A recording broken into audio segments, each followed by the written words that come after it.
मी दीपाली तुमचं सर्वप्रथम सर्वांचं स्वागत करते। गावावरून आल्यावर बघा 2 दिवस आपला व्हिडिओ सुद्धा आला आणि थोडे कामं होते आणि इथं सगळीकडे असा पसारा असते। आता हे आहे ना, हे सर्व पसारा जे कपडे आपल्याला धुवायचे नाही ना ते पण मी असे थोडेसे सुकत ठेवून म्हणजे हवेनं थोडेसे बरं होऊन जाईल आणि बाकीचे दिनचर्याला सुरुवात करते। कारण हा पसारा असाच राहिला ना तर अजून आपली एनर्जी कमी होते यांना बघून आणि आपलं मन सुद्धा लागत नाही। मग कामामध्ये आराम करायचा म्हटलं ना तर दुपारी आराम होईल, पण आता हे आवरून घेते सर्व।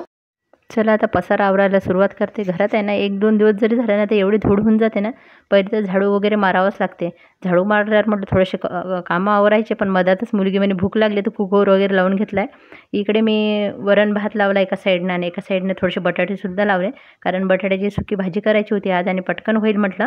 आणि असं कामं करता करता बराच वेळ आपला जात असतो आणि बाकीचे कामं मग राहून गेले। आज माझी थोडक्यात दिनचर्या मी तुम्हाला सांगते, कारण आज तर काही एवढा टाईम नव्हता आणि डोकं पण फार दुखत होतं।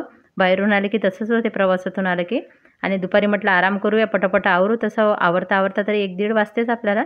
मग ते आवरल्यावर नंतर दुपारी छान असा आराम केला। आता बॅगा वगैरे अर्ध्या खाली केल्या, अर्ध्या कपडे धुतले, अर्धे बाकी आहे। असं सुरू होतं। सोबत कणिक भिजवते म्हटलं। कुकर लावल्यावर कसं कणिक भिजलेली असली आणि आपली भाजी झालेली असली ना तर वेळेवर आपण पोळ्या करू शकतो, पूर्ण तयारी झाली तर।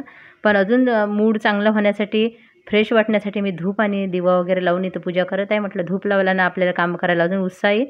कोणतंही कामाचा कंटाळा आला ना बाहेरून आल्यावर, पण मला बागकामाचा बिलकुल कंटाळा येत नाही। मी तेच इथं करत होती आणि बागकामासोबत आहे ना मला असा आनंद मिळतो, म्हणून मी कधी कुठेही गेले ना मला आठवण येते झाडांची। आल्याबरोबर पहिले माझ्या झाडाकडे माझं बघणं सुरू असते।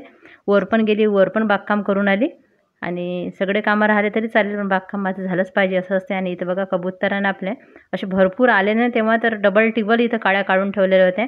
ते घरटे बांधायसाठी वर काड्या नेते आणि अर्धे जास्त इथं पाडून नेते। आणि अचानक आहे ना सरड्या घरात आला, तो आला ना तिला काढायचा प्रयत्न खूप केला, पण तो निघत होता। बघा म्हटलं आपल्या मनानंच निघत आहे शेवटी, त्याला निघू द्या। कसा वाटला व्हिडिओ नक्की सांगा।